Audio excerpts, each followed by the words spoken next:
पण या भारतीय संस्कृतीतल्या, सनातन संस्कृतीतल्या, वारकरी संप्रदायातल्या अनुयायी स्त्रीनं ठराविक वेळेला केस मोकळे असावा.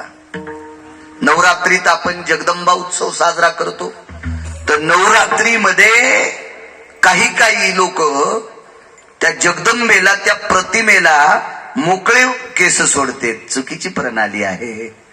जगदंबा केस मोकळे कधी सोडित होती माहितीये का? हरामखोराला हाणताना,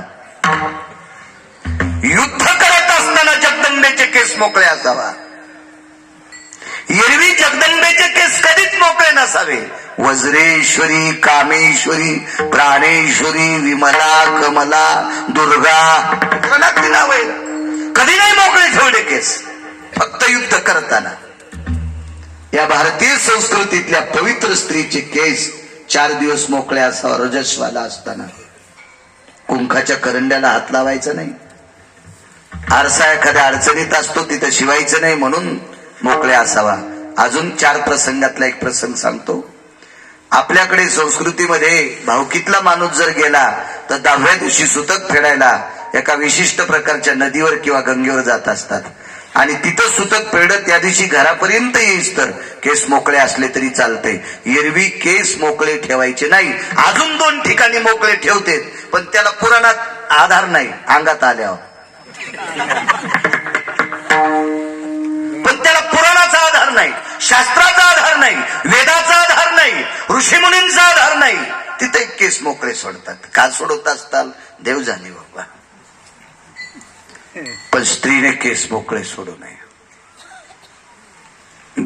ताई, तू तर पण केलता ज्या दिवशी रक्त मांडोक्याला लाईन, आंघोळ करीन नाही, त्या दिवशी केस बांधीन. याच्याकरता युद्ध करावं लागलं. आणि भीमाने एक पण केलता. ज्या मांडीवर माझी धर्मपत्नी बसली ती मांडी एके दिवशी फोडणार आणि त्या मांडीचं रक्त घाटा प्याणार, असं म्हणलं असेल का भीम? भागवतकाराने वाचून सांगितलं पाहिजे. कॅशेट उघडल्यावानी नाही केलं पाहिजे. कारण पांडव माळकरी होते आणि माळकरी माणसं हरामखोराचं रक्त कसं पेटेल? भीमाचा पण होता. यती जन्मू जंघा ललाट प्रपटले शिमतील कोती जायते.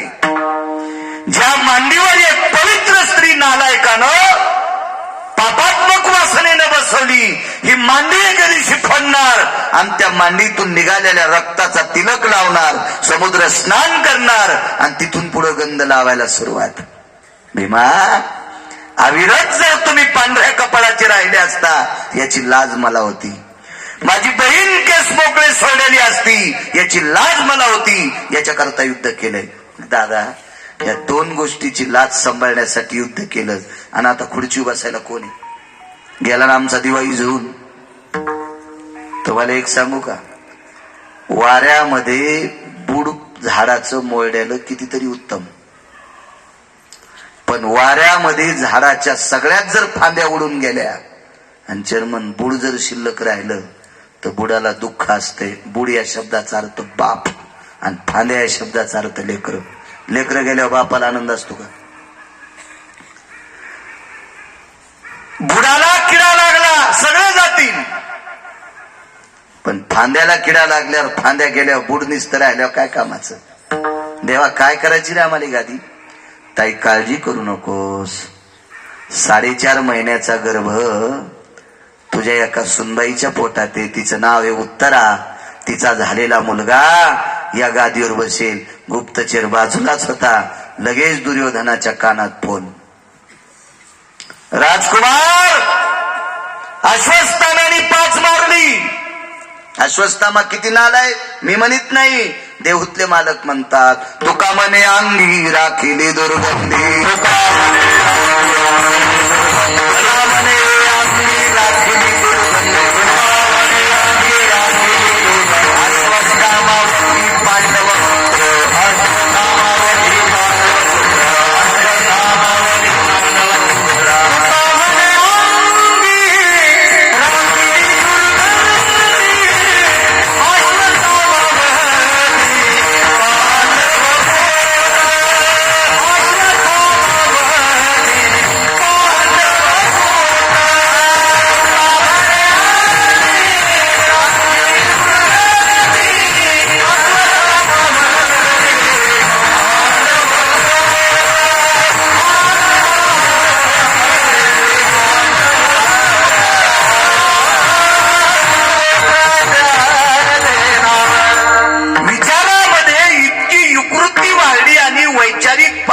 नदीला गेली अश्वत्थाम्याची, म्हणून तुकोबराय म्हणतात, तुका मने अंगी राखीली दुर्गंधी, अश्वत्थामावधी पांडव पुत्र.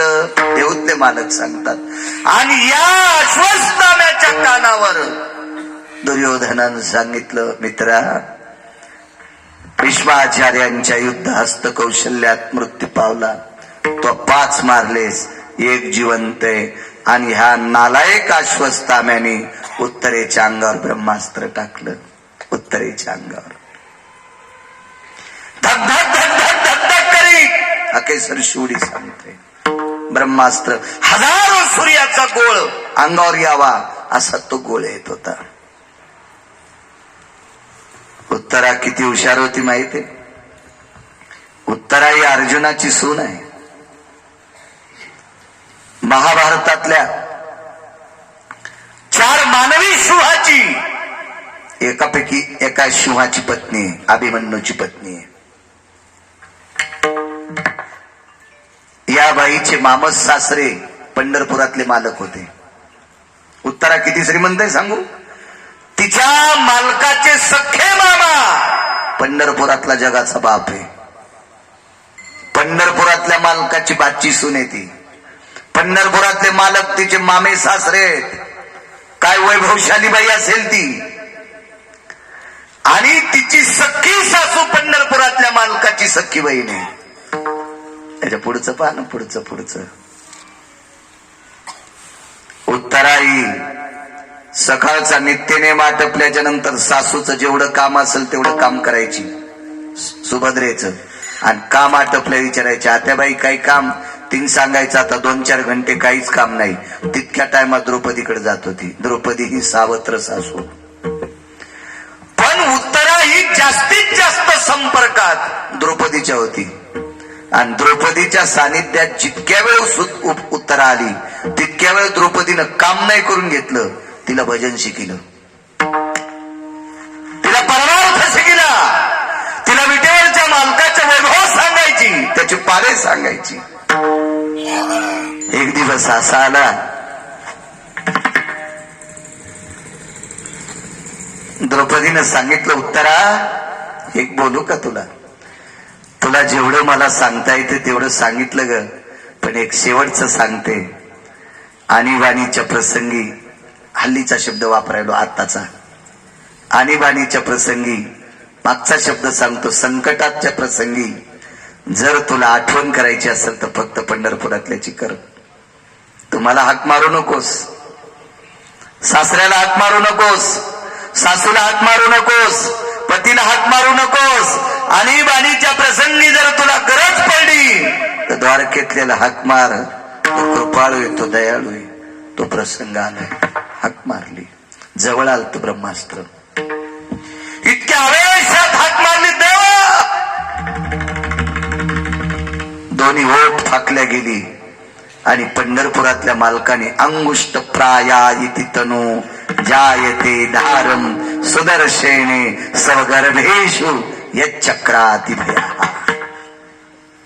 अंगठ्यासारखं रूप धरलं आणि श्वासातून प्रवेश केला आणि गर्भाच्या भोवताल सुदर्शन फिरवित होता.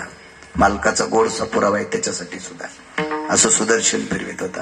ब्रह्मास्त्र आलं आणि सुदर्शनात विलीन झालं.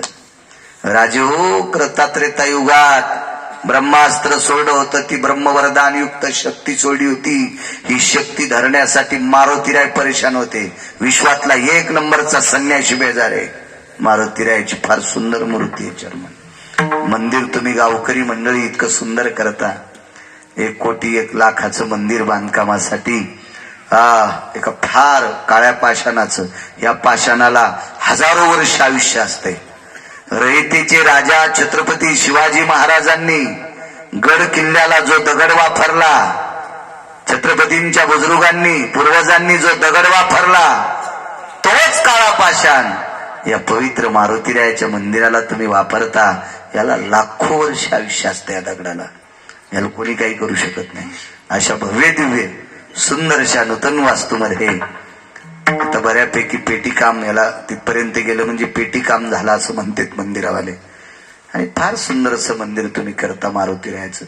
अशा एका पवित्र संन्याशाला सुद्धा ही ब्रह्मशक्ती पकडण्यासाठी फार रामायण वाचा, लक्षात येईल तुम्हाला, फार मोठे कष्ट झालते. आणि हे ब्रह्म अस्त्र एका सेकंदात सुदर्शनात विलीन झालं. इथेही प्रश्न केला. श्रुतीने विचारलं, देवा घरातली माणसं इतकी विकृती हरपून, वैचारिक पातळी हरपून, विकृतीचं टोक गाठून एका पोटातल्या बालकाला, निष्पाप बालकाला दुर्योधन मारण्यासाठी पाठवतो, त्याला तुला काय गरज होती वाचवायची? ऐक श्रुती, ज्याच्या आईनं माझं भजन केलंय याच्याकरता धावलं हे सोडून दे. आतलं किती गुणवान होतं, जे 4.5 महिन्याचं होतं का पोटात, ते किती गुणवान होतं, किती गुणवान. ऐका, देवानं त्याचा सांभाळ केल्याच्या नंतर 9 महिने 9 दिवस झाल्यावर त्याचा जन्म झाला. आणि जन्म झाल्यावर उत्तरेनं भागवत पहा, आणि मग उत्तरेनं प्रभूच्या मांडीवर दिलं. त्यावेळेला ते जिभेच्या चुटक्या वाजित होतं, चुटक्या वाजित होतं, चुटक्या. तर उत्तरेनं देवाला प्रश्न केला, देवा मी आई असून माझ्याकडे चुटक्या वाजत नाही जिभेच्या. 42 दिवस वय होतं, फक्त 42 दिवस, 41 ते 42 दिवस. आणि एवढ्या वयाचं लेकरू तुम्हाला बघून कस काय चुटक्या वाजित? भगवंत हसले आणि सांगितलं, उत्तरे मला ओळखीलंय त्यानं, माझी त्यानं परीक्षा केली, म्हणून तर त्याचं नाव परीक्षिती ठेवण्यात आलं.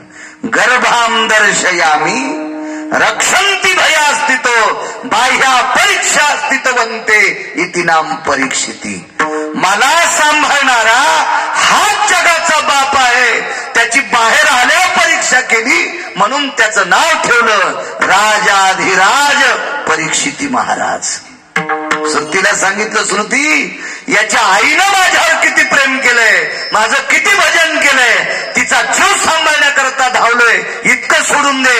हे पोटातलं निष्पाप इतभर लेकरू सुद्धा माझ्यावर इतकं प्रेम करतंय, याच्याकरता हात मारल्याकरता मी धावतोय, म्हणून मालक पहिल्या कडव्यात म्हणतो,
प्रसंग मांडतो तुमच्या पुढे, मग पूर्ण विराम करू. तसा 7 मिनिटात आपला ठरलेला टाइम संपतो. 10-5 मिनिटं पुढे गेलं तर काय मग मीटर जळायलं, तुम्ही बसले तर तुमचं काय जळायलं. हे तरी भंगिरी कोपऱ्या कापऱ्याला मोबाईल इचकीत बसलेत ना गाऱ्या गुऱ्याची. काय त्याच्या घरी काय काय लय सोन्यास थोडाच पाऊस पडणार आहे ना, आपल्या इथं कुठं धुपण घुसणार आहे. चर्मन चिंतन, देवाचं नामचिंतन करायला. काही काहीच्या हाकेची ताकद किती मोठी असते लक्षात घ्या.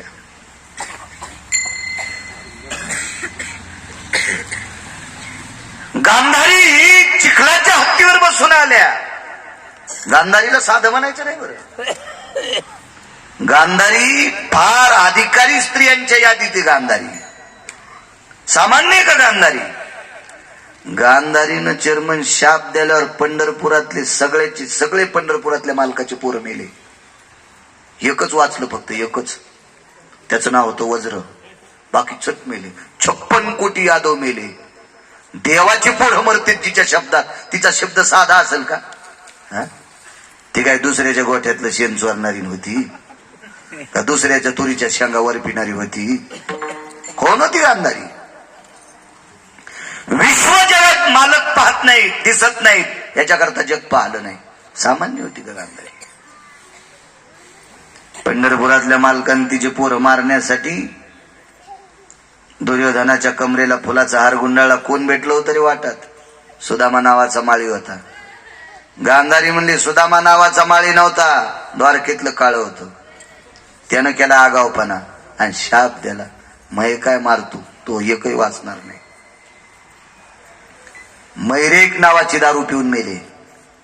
आताच्या दारूला काय म्हणतात आपल्याला काय माहित नाही, पण हिला मैरेक नावाची मदिरा म्हणत होते. आपल्याला काही संबंधच येत नाही त्या दुकानाचा, त्याच्यामुळे नाव कशाला पाठ करायची. मध्यानाम मैरेक. खालीवरी झाल्यावर स्वर जातो बघा, असं होतंय. एकदा तुमची पण बेजारी झाली. विढाला विढाला विढाला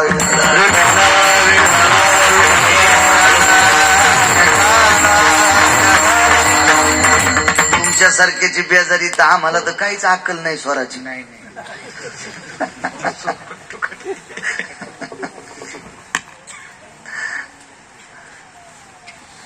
आणि हल्ली गुणीजनांचा प्राण झालाय साऊंड.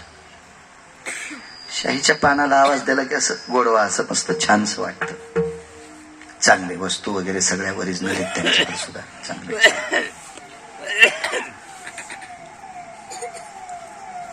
एक पोरग वाचलं बरं का फक्त महाराज. कशामुळे वाचलं? त्याला एका वारकऱ्याचा प्रसाद खायला भेटला इजुबा. त्या वारकऱ्याचं नाव होतं सुदामदेव. चिमूटभर पोहे खायला भेटली. काय यमाची मायवेली. वारकऱ्याचा प्रसाद खाल्ल्यावर त्याला मारतोय. त्याचं नाव होतं वज्र. वज्र वज्र. वारकरी तसाच लागत ना. चालू कीर्तनात व्हॉट्सअप खेळ तू. हराम खोरा, तुला कोण्या नरकात टाकाव देवाला कळणार नाही. तू ह्या महाराजाला फशीव, आमच्यासारख्या गायल्या गुंग्याला. तू पंढरपुरातल्याला फशीत वैर सुंबळ्या. हा, त्यानं रावणाला दुपारा 2:18 आपटू हाणलंय. तुला तर घरात घुसू आणीन. वारकरी वारकरी होता. त्या वारकऱ्यावर देव किती प्रसन्न चर्मन. देवाला सासरवाडीतून आलेल्या धनानं त्या वारकऱ्याचं गाव सोन्याचं केलं आणि उरलेल्या सोन्यात त्या वारकऱ्याचा मसनवाटा पण सोन्याचा बांधला. हे वापस आणू नका म्हणले सोनं, मसनवाटा सोन्याचा करा. आणि त्या वारकऱ्याचा प्रसाद खाल्ल्यावर एक पोरग वाचलं, वज्र नावाचं. सगळे मेले. कोणाच शापानं? गांधारीच्या. हाकेसर शिवडी सांगतोय. या गांधारीच्या 100 कार्ट्याने चिखलाचा हत्ती तयार केला. त्याच्यावर बसून बाई वाण द्यायला गेली.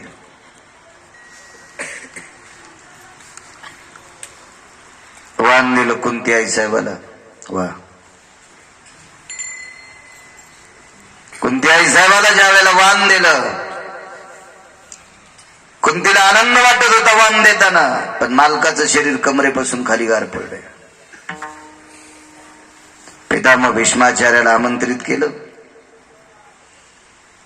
आणि यमाच्या जाचातून पंडूराजाला वाचवलं.